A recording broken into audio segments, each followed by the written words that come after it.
ဆောက်လုပ်ရေး engineer တွေ architect တွေဖြစ်ချင်တော့ trigonometry ကို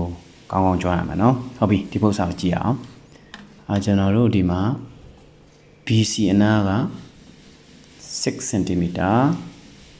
DC က3 cm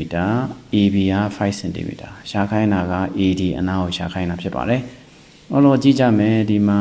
တောင်းမှန်ဖြစ်တယ်ဆိုတော့ဆိုလိုတာကတော့ BC နဲ့ AD ဟာမြင်းပြိုင်ဖြစ်တယ်ပေါ့အဲ့တော့ကျွန်တော်တို့ကဒီလိုစဉ်းစားမယ် B ကနေပြီးတော့မှဒီဘက်ကိုတန်တန်မတ်မတ်ကျွန်တော်တို့မြင်းတစ်ကြောင်ဆွဲလိုက်ပါမယ်မြင်းတစ်ကြောင်ဆွဲလိုက်မယ်နော်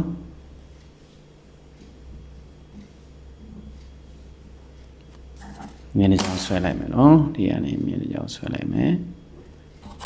နောက်ဆိုကြပါစို့ E ပေါ့နော်ဒါ E လို့ထားလိုက်မယ်အဲဆိုရင်ကျွန်တော်တို့ကဒီမှာတောင်းမှတော့ဒီကနေဒီထိဒီကျွန်တော်တို့6 cm ရှိပါမယ်အဲ့တော့ကျွန်တော်တို့ကဒါနဲ့ကဒါကဘယ်လောက်ဖြစ်သွားမလဲဆိုတော့3 cm ဖြစ်မယ်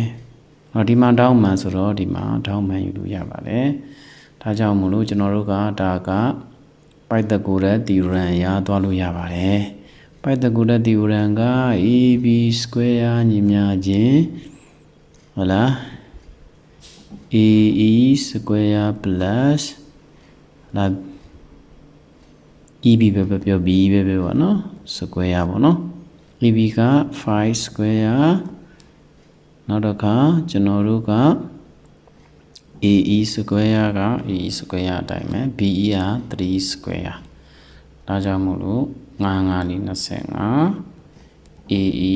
square အပေါင်း3 3 9အဲ့တော့ AE square ညီမျှခြင်း25 minus 9ဆိုတော့ဘယ်လောက်ရမလဲဆိုတော့ကျွန်တော်တို့က16ဖြစ်ပါမယ်အဲ့ဒါဒီ AE square ပါဒါကြောင့်မလို့ AE ကိုလိုချင်ရင် square root 16ဒါကြောင့်မလို့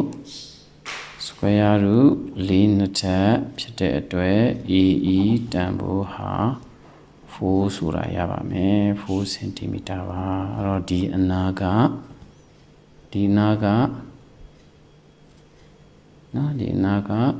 4 cm ဒါဆိုရင် AD ကိုလိုချင်တာဖြစ်တဲ့ AD ဆိုတာဘယ်လောက်လဲလို့မေးတာဗျ AD က AE ရဲ့